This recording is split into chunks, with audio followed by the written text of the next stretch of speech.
Shalom, indie filmmakers. I'm Griffin Hammond. And I'm Nick Bodmer. And on this week's episode, we're talking about Griffin's experience in Israel teaching filmmaking workshops. Plus, your questions about flickering lights, whether our videos make any money, and how to overcome your fear to produce a passion project. Hey, Nick. Hey, Griffin. How are you? I'm back from Israel. Back in the US of A. Yeah, I'm back in New York City. You're in Las Vegas as always. Yes, where it's finally warm. 80 degrees today. I was actually experiencing lovely warmth in Tel Aviv. It was beautiful there, and now I'm back in New York where we're having a blizzard. I was going to say, aren't you getting like a foot of snow tonight or something? Yeah, it's been a rude awakening coming back home. But one thing that is nice about being back here is that I think our internet is good. I think we have a good Skype connection between the two of us. We had a little... actually, it started out pretty well last week, but it deteriorated fast, at least on my end. I was having a real hard time hearing you a lot of the time.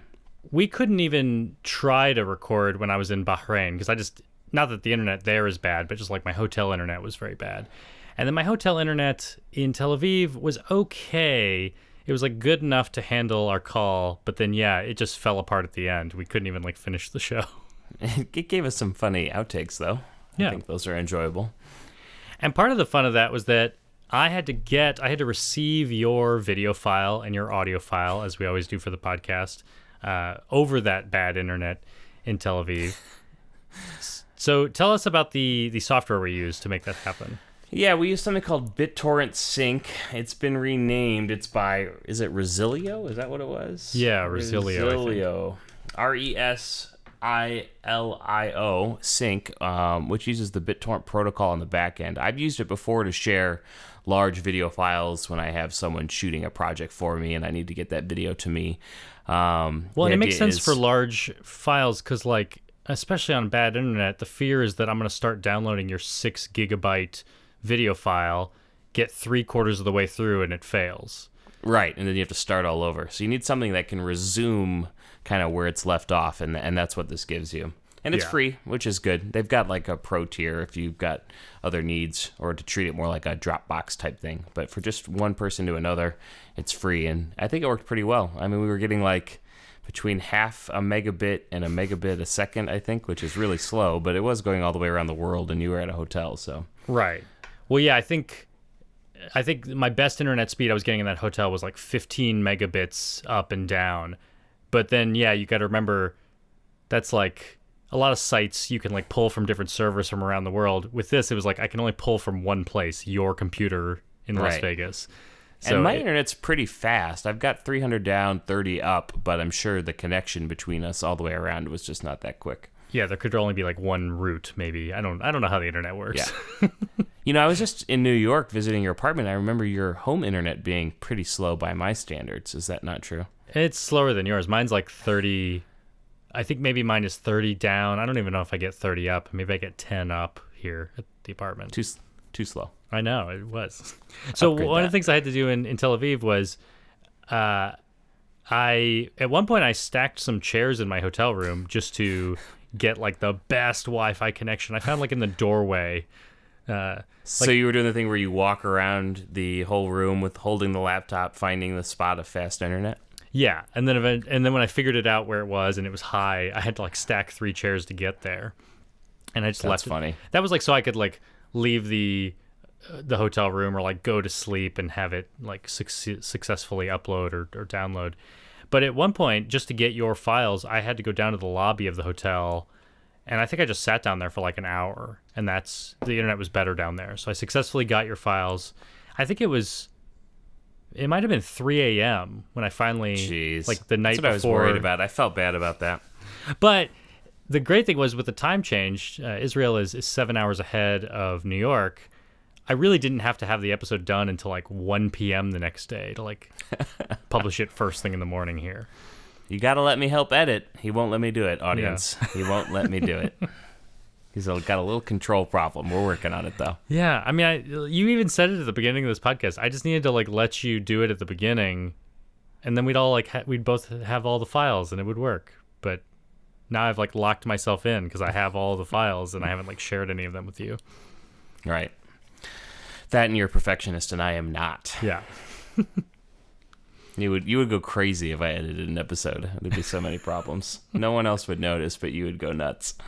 Well, there's little things I like to do in the show. Like, I've been just pushing one of us a little bit to the left, like panning, and one of us a little bit to the right, only like 20% in each direction, just so you can like, not, I mean, I think people can hear the difference in our voices, but just placing us in a space in two separate places if you're listening with stereo headphones. But I did get at least one comment from someone saying, like, I think they thought that was a mistake, but I'm actually like doing that on purpose. Yeah, 2 points. One, I think I could figure that out. I think that's in my technical wheelhouse. I'm not saying you can't do it. I was just naming things I do. Two, I'm not sure I like it when I'm in the car. It freaks me out a little bit. Oh, yeah. Well, yeah, and I guess if you are like in a car and you're sitting on one side of the car, then someone will be louder than the other. Just one person's quieter. Yeah, exactly. But not a big deal. Hey, back to your life-changing experiences and less about panning audio on the podcast. So how was it? What can you compare and contrast Bahrain and Israel? Yeah, they're different. They're both in the Middle East, but Tel Aviv, for example, in Israel is right on the Mediterranean. And it's interesting because Bahrain is also, it's an island, so they're both on the water, but Bahrain is much more desert. Just it's a hotter climate, so it's a little bit cooler in Israel, and culturally it's different. I mean, there's a lot more drinking happening in Israel, like just showing up. There's none in Bahrain, right? Well, there is. It's I mean, a lot of Muslim people do not drink, so a lot of the population in Bahrain just doesn't. And if you go next door to Saudi Arabia, it's like not allowed. That's what I thought. Yeah, that's what I was thinking of, is I know it's illegal in some countries. Right. So there is some of that culture, and you see on menus in Bahrain that it's like the menus, they don't really like push the alcohol on you, and they have a lot of like juice cocktails. Like there's lots of options. Like whoever you are, whatever you want to do, you can do it. But then in Israel, it's more like New York City, where it's just like, here's the drink menu first. What do you want to drink? But I actually didn't drink the whole time I was in Bahrain, not because people told me not to. Just it didn't feel like culturally forced on me. Sure. But plenty of Muslim people in both countries. Clearly, a lot of Jewish people in Israel, and I really liked Tel Aviv. It's just a city like full of cats, and I love cats. And it's a beach town, and there's lots of running there. I went running, and it just seems like the culture there is very fit. I also visited Jerusalem, which was really interesting, and went to like the Wailing Wall. I shot a cool time lapse of that on my Instagram. Yeah, I saw that. Did I see there's a gender wall? Is that what you were talking about? Yeah, they split up the female and male worshipers, and in fact, I was just like filming things happening, just filming people like washing their hands before they go in. And I just started wandering in, and someone had to stop me and said like, sir, you can't come in here. Like I was entering the female only side. Okay. I'm not even sure what the religious reasons are for splitting up the genders, but they do. They put there's like a partition. So I actually threw my 360 camera on top of the partition and got a shot. It was actually kind of an interesting shot because there's a woman kind of looking over, like, what's going on over there? And because it's a 360 shot, you can like look all around. You can see me. You can see the wall. What camera are you using for that? That's the Ryko Theta S. Cool. What's security like in Israel?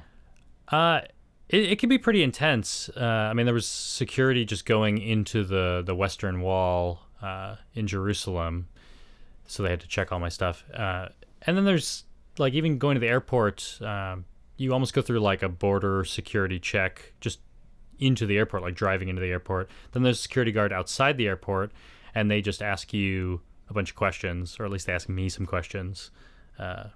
Maybe if I looked like a native Israeli, they would just be like, "You're cool." But they wanted to know, like, it was interesting because they have a metal detector outside, but they didn't use it on me. They just were asking me questions. And you always hear about the Israeli security technique as being very like personality question based. They just want to like see if you are nervous. So they just asked me like, where have you been in Israel? And I said, well, I've been in Petah Tikva, in Haifa, in Abu Tul. These are cities all over the country. We kind of drove all over for these workshops. And they were like, what do you do? I was like, I'm a filmmaker. And he goes, oh, are you making films in Israel? And I said, no, I've been teaching film. And that was enough for him, so he let me in. And then I went through like real security again. But there was like 2 stages of it. They asked me questions, then they sent me through a metal detector area. And the guy, they're all super nice. They have a lot of questions for you. And the security guard said, do you have any electronics in your bag? And I said, yeah. And he just a few. And he goes, if you could take those out. And I gestured to my entire bag, and I'm like, well, it's the whole thing is electronics. And he's like, all right, then take all of it out. So you had to unpack the whole bag? Yeah, I mean, I have a really tightly packed bag full of 2 camera bodies, 6 lenses, audio recorder, even the lenses he wanted all that stuff to come out. So we pretty much just emptied the bag. It took like 3 trays, security bins to fill it up. Jeez. Yeah. But they looked through everything. So you didn't get any kind of special status because you were there with the U.S. Embassy? No, but I think it did help. I had a letter from both the U.S. Embassy in Tel Aviv and the U.S. Embassy in Bahrain, which they also needed because they wanted to know why I was in Bahrain, and it was good that I had like proof of why I was there. But that probably helped speed things along a little bit. Sure. So what were the workshops like? Similar to what you did in Bahrain, or was this a little different format? A little bit different. The reason I was in Bahrain was for that American Film Showcase program, which was the thing that they invited me to be part of, and it was this embassy that chose me to come. But then when I was chosen for that thing, other embassies in the region heard about me going, and they in Israel, they already had something going on where they're teaching like smartphone filmmaking workshops in high schools. That's cool. And so because I was in the region, they said, why don't you come over here? We can have an American filmmaker do some of this. And so I did these like 2-hour-long workshops with a bunch of different groups, all different ethnicities of students, all different parts of the country, from big cities to small villages in the desert. But we were always talking about smartphone filmmaking.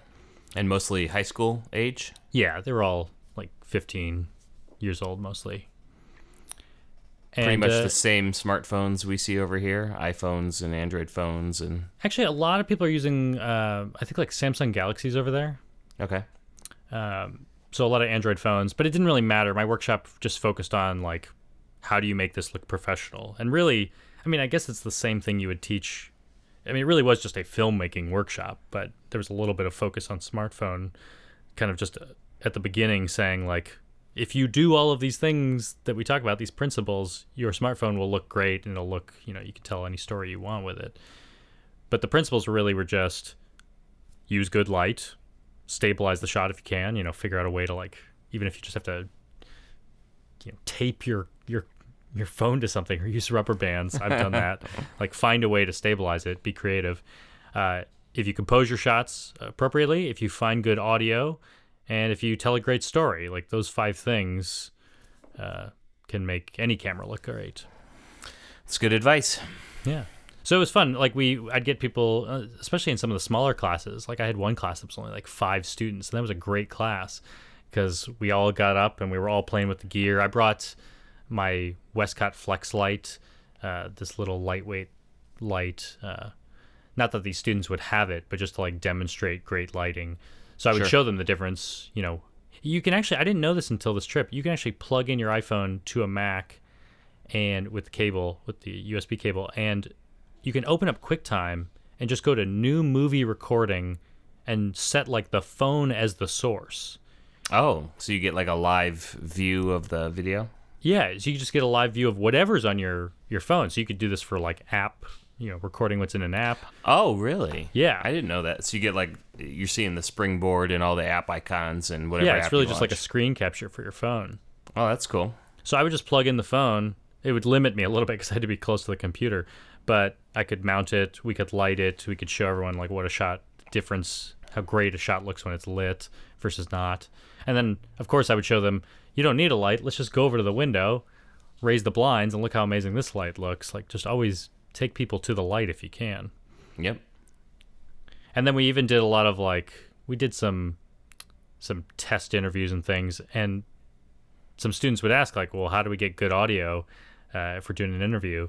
And so we actually just plugged in the iPhone headphones, and we'd use the little microphone that's built in and just hold it, like the person who was being interviewed would hold that in their lap just to have a microphone a little bit closer than the camera was. Sure. It's a little lav mic, so why not? Yeah. And then I would also show them a few things from Sriracha and have them like guess how it was done. Like we talked about the last shot in the film where it like raises up so beautifully over all the barrels. And I would say, like, how do you think I got that shot? And everyone would always think I did it with a drone. Oh, really? Not a crane? I was right. Gonna assume people would guess crane. These kids are young. Yeah. Well, yeah, we're in 2017 now where everyone has drones. In 2013, when I made the film, like, I don't think... Nobody had drones. Like, yeah. Were they even out? I don't know if they were even, like, on the market yet. Maybe they were, but... The DJI Phantoms, I don't think were out yet. Yeah. It still was, like, only a few people were willing to try them. How do neither of us have a drone? Can I just ask that question? It seems like a natural fit. I would have one if I still lived in Illinois. Like when I moved here in 2014, had I not moved, I think right around then is when I would have gotten one. I was like getting pretty excited about it, and then I moved to New York where I'm afraid to fly one here. Right. I should have one, but they're expensive and I'm cheap. Yeah. Should we answer some questions? Anything else you want to talk about Israel? Well, so I do want to answer a question that kind of pertains to Israel. I got a question from George, who said he's been having some issues with his camera recently, and he's not sure what's causing it. When recording video in some environments, and he believes it's dependent on the light source, I get lines of darkness phasing across the frame from bottom to top. It's present in some still photos too, but I don't know why it's happening. So I imagine what's happening is the same thing that was happening to me when I was in Israel, is that my camera is an NTSC camera. It refreshes 60 times a second, and the lighting there is 50 hertz. Have you seen this problem? Yeah, I've seen the problem, though. I'm kind of getting hooked on the thing where it happens in photos, too, because that is what throws it off for me. Oh, yeah. Because that should just be one solid exposure, so... It's not going to be a frame rate issue, obviously. There's no frame rate. The frame rate is 1. Yeah. So I have some questions about that. I don't know. Yeah, I don't know what would be causing it in photos. Unless it's like a rolling shutter sort of problem. Like, these shutters don't expose... They're not a global shutter. They don't expose the entire thing at once. So you can experience... But that would have to be a crazy flickery light, I think. A lot of cameras have what they call electronic shutter, which is instead of using the physical shutter, they will use just, turn the sensor on and off, basically. Yeah. So trying that might be interesting, just to see if that either is that on and using a mechanical shutter would be better, or if you're using the mechanical shutter trying the electronic shutter. That's something I would try in photos. But, I mean, what's the standard advice for video here? You got to match your camera type to the lighting refresh rate. Well, yeah, and this was something I didn't quite understand at first when I was in Israel. I kind of just assumed, like, oh, my camera's NTSC, there's nothing I can do to match it perfectly. Like, I could probably, on the GH5, there's something called Synchro Scan, where you can kind of dial in, it gives you more precision on the shutter to dial it in just right so that you can eliminate the bands, the phasing happening. So I would use that a little bit. And I wouldn't always get it right. But then I did a meetup with some fans of the podcast in Israel. A guy named Barak, a guy named Carl, a guy named Arik. And Arik was actually talking to me about this problem. And he helped me understand this, because here's what always threw me off. I kind of thought, like, how could you possibly solve this problem with shutter? Because I'm still recording 30 frames per second. If I don't change my frame rate, sure, 30 frames and 50 hertz are never going to match up, right? Well, I guess if you multiply them, right? Is that what you do? Well, this is what I didn't understand, is that the way that the sine wave of light works is in 1 hertz, in one of the 50 cycles, it peaks up at the top, the highest amplitude, and then it goes down to 0, and then it goes below 0, and it peaks again on the other side, and then comes back up to 0. So one cycle goes up, down, lower, back up to the middle. Yeah. So if you have a... 2 pi radians? Am I doing my geometry right? Or calculus or whatever that was? So what Arik told me that I didn't really think about was that as long as your shutter speed is 1/50th of a second, and my point was like, but every frame it'll like move in the cycle. It'll change where that exposure's happening in the cycle. And he's like, that doesn't matter, because if it's 1/50th of a second, it's the same every time. Well, no, you'll capture a different part of the cycle, but because the cycle goes up and back down in half that time, regardless where you start and stop, you'll always get an average that's the same. So because that shutter speed matches the cycle, it doesn't really matter where in the cycle it picks up. Sure. So it's always capturing the same average.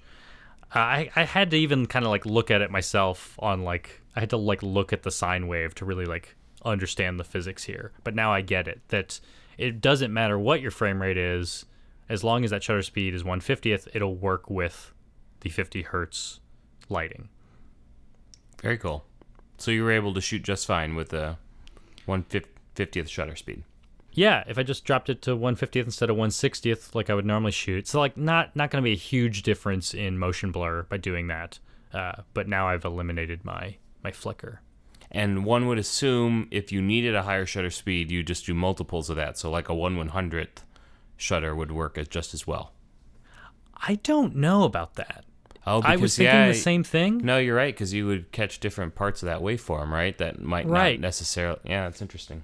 Because now that's the problem, yeah. Because, yeah, your frame rate means that you're always going to be off. So unless you're using a PAL camera would be shooting at 25 frames a second or 50 frames a second, and then it would be fine. But, yeah, I don't know all the... I'm sure there's like a whole... It worked at 1/50th, right? Yeah. All right, there we go. And someone smarter than me has probably come up with the whole chart of like frame rates and shutter speeds that work. And so, you know, just realize that if you're using an out-of-market camera, you'll need to dial it in correctly to make it work. Makes sense. Oh, one last thing I want to tell you about Israel. Yes. Is that in one of these workshops, somehow I managed to break my MacBook Pro adapter.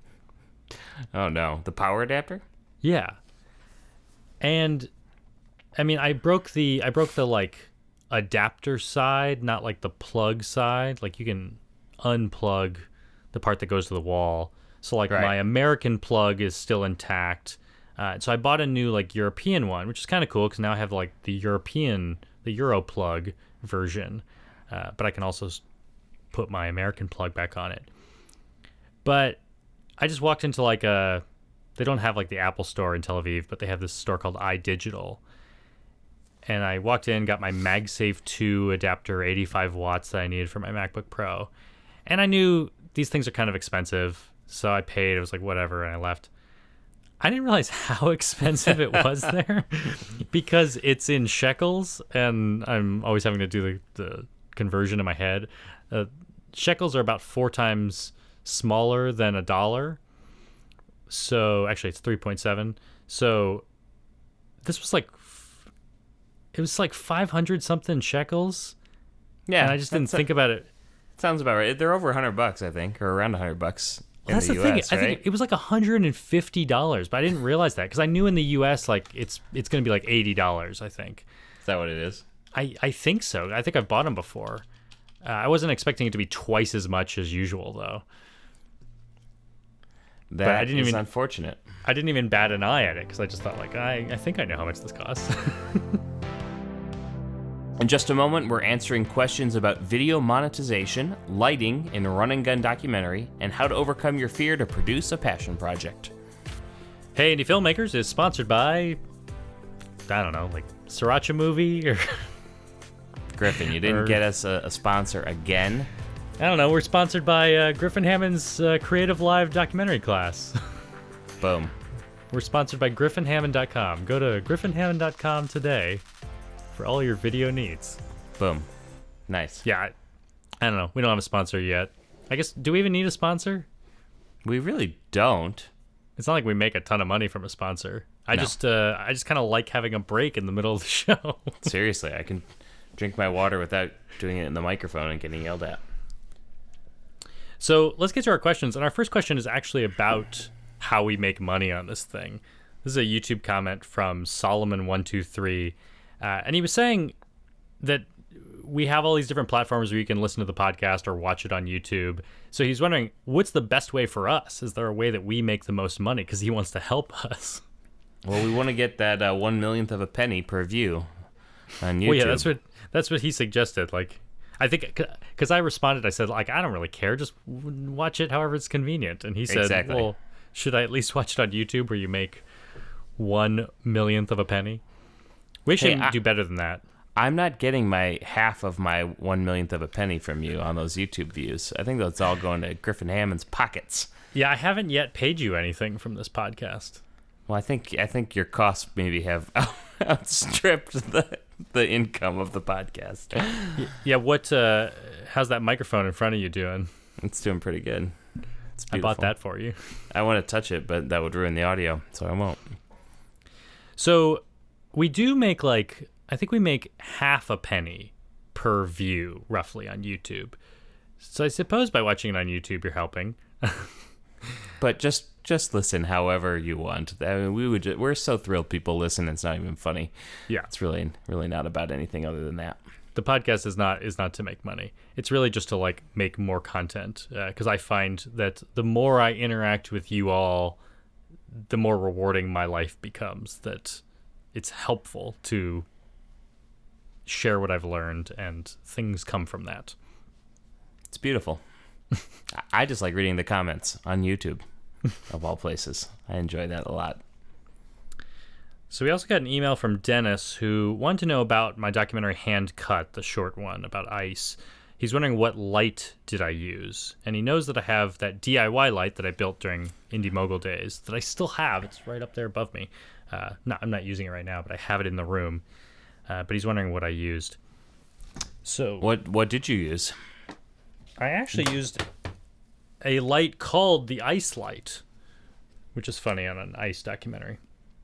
But it's just this little lightsaber-looking light. I have a video about it on YouTube, and right now you're hearing the sound of the gel that I've wrapped around it. It's a very blue light, so I wrapped an amber gel around it just to make it warmer.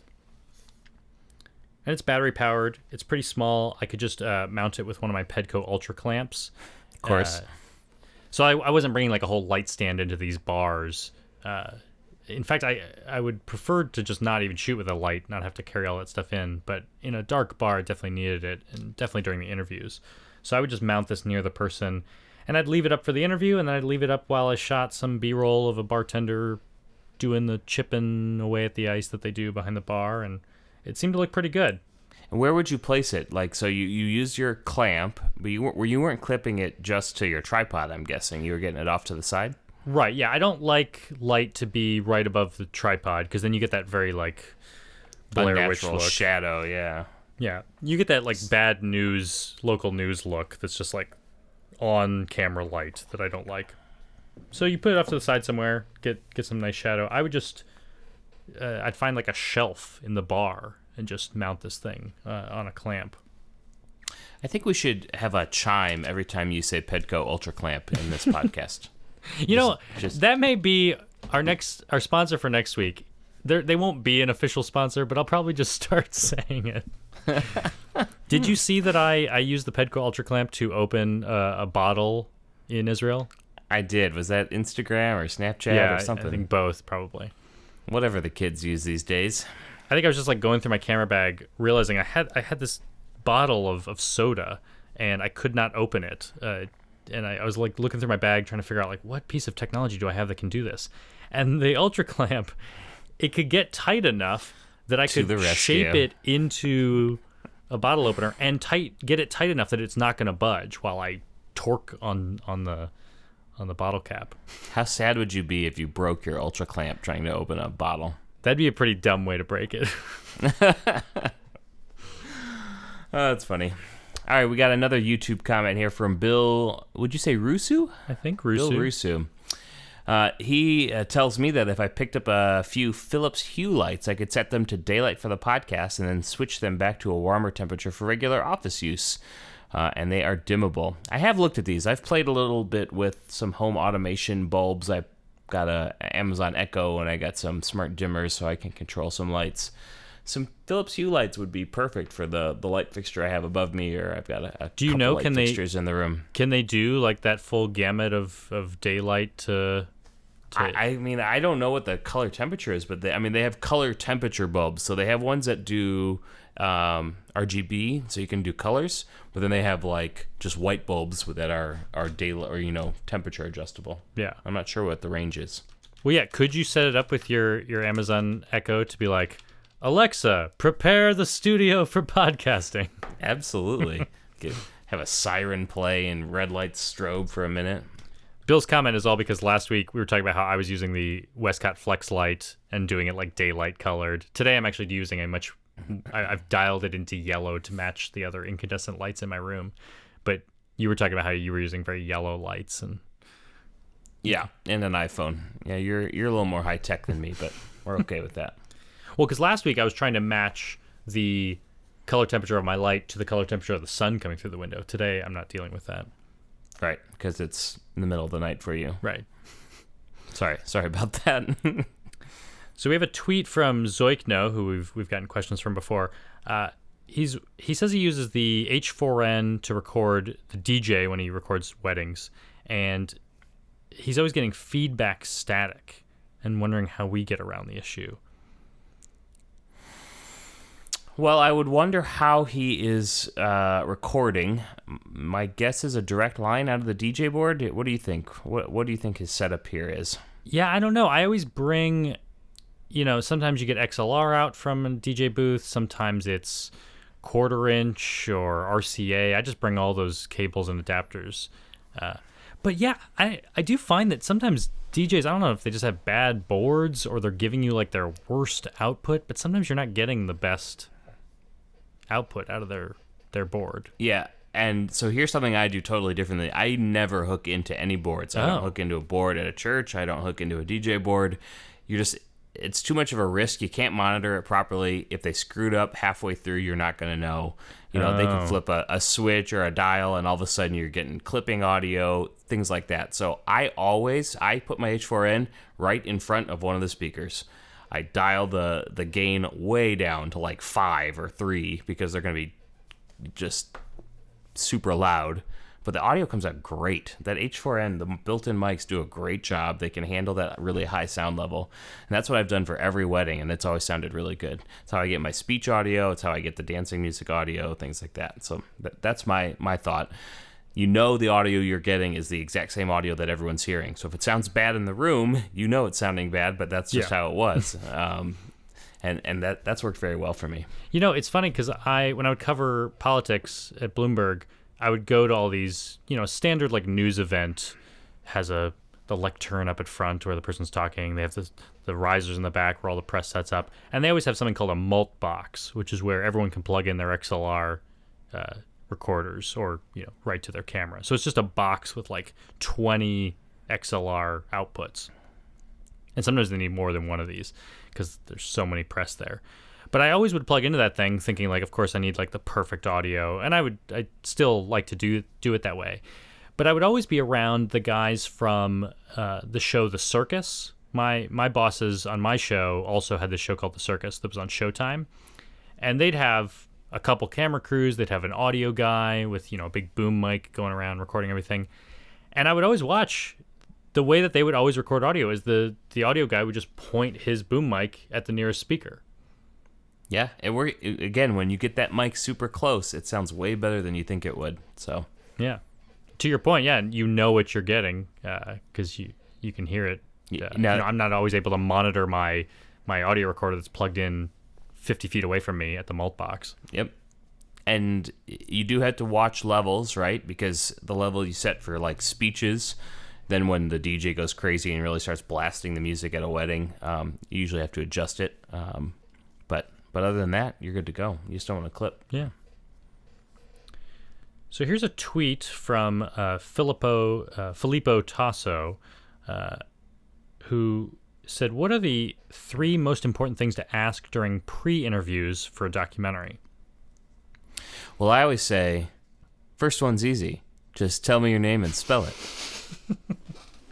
That's my first one. I think he means like before you're even recording with these people, like in email probably, or if you're like on the phone with them beforehand.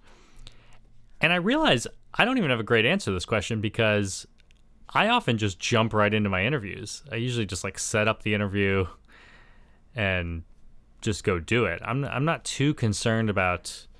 I guess I try to do as much research as I can about people beforehand, so I know I'm asking smart questions. But I know that I'm going to record for. I can record for 5 minutes with them. I could record for 30 minutes with them to get what I need, and I'll learn things during the interview. I guess you do want to like ask the kind of questions that get to like in a pre-interview situation. You want to understand like what environment am I coming to? Like where should I meet you that represents the story? So you do kind of need to get a sense of what they do and like where's the space that they work, and is that a place that's not noisy? And I guess I ask those kind of logistical questions. Let me ask you a question. We'll bring it back to Sriracha. We interviewed, is it Craig Underwood of the farms that grow it?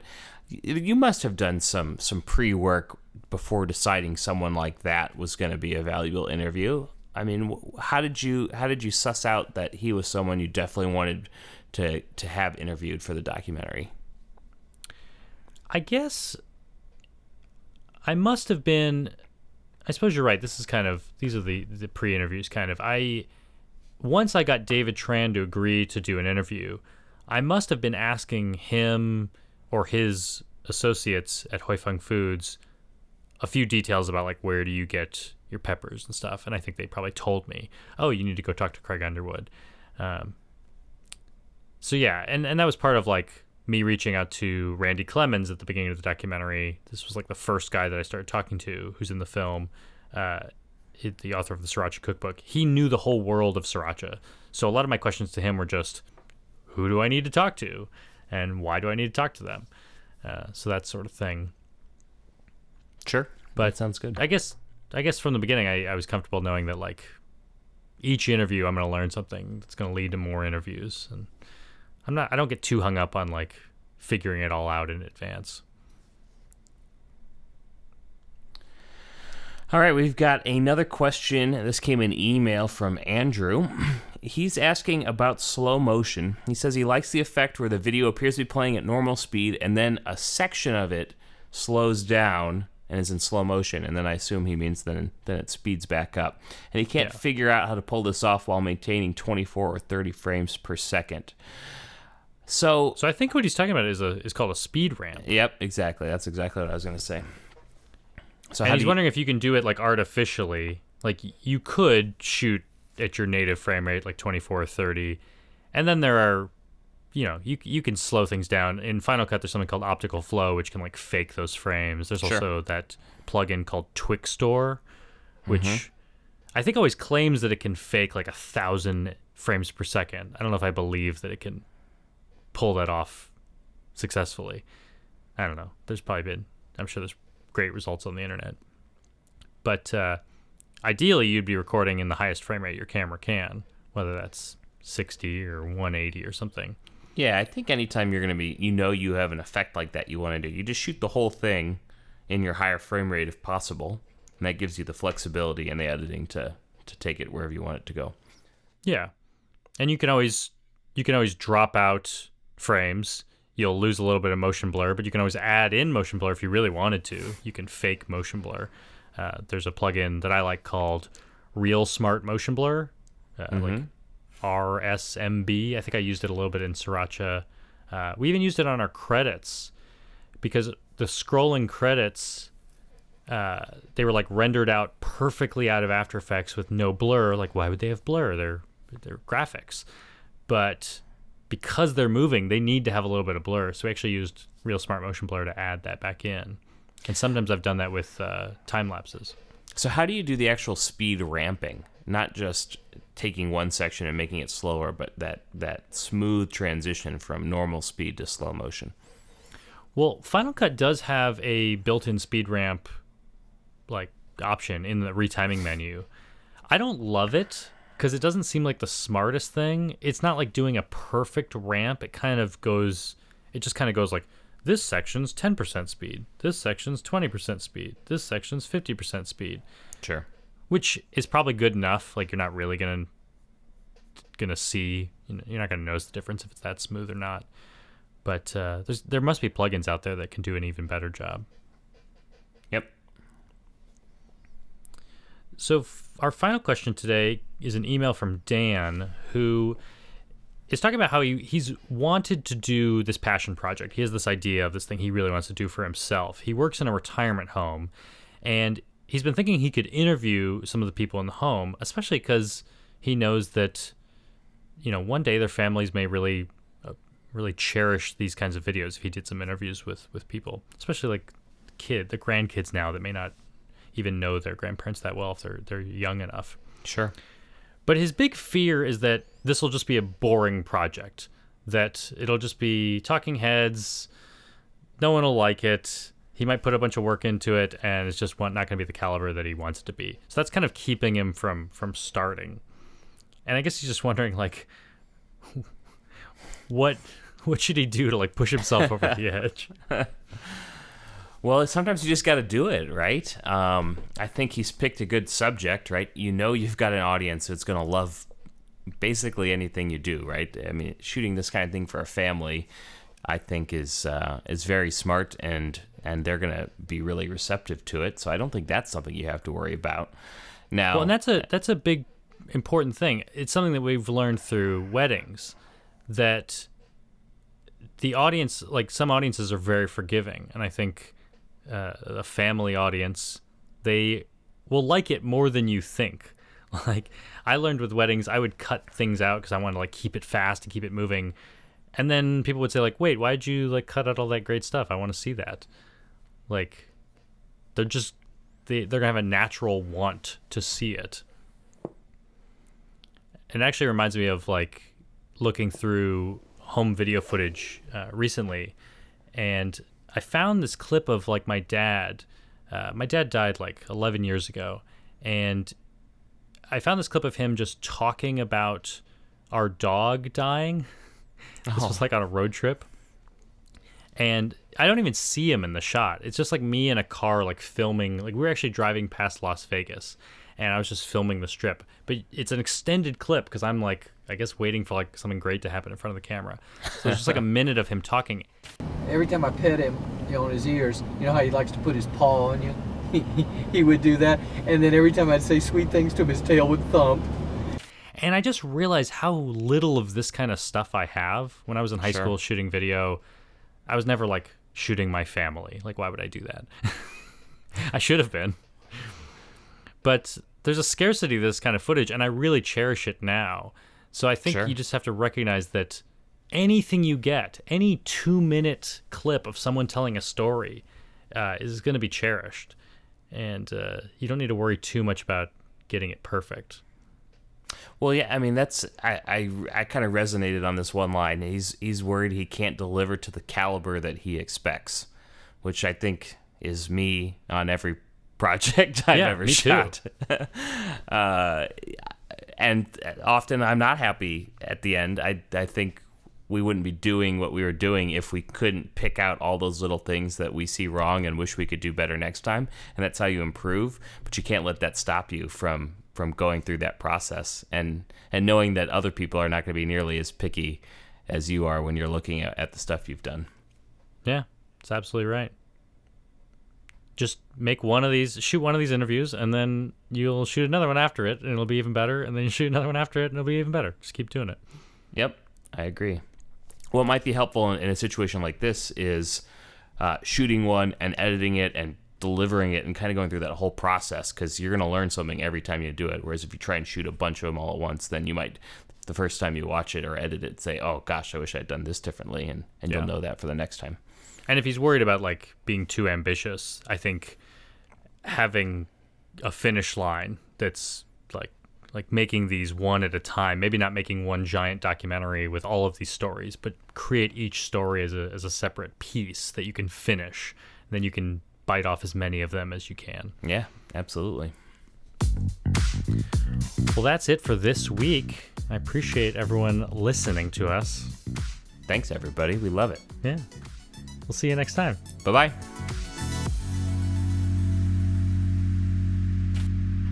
You ready?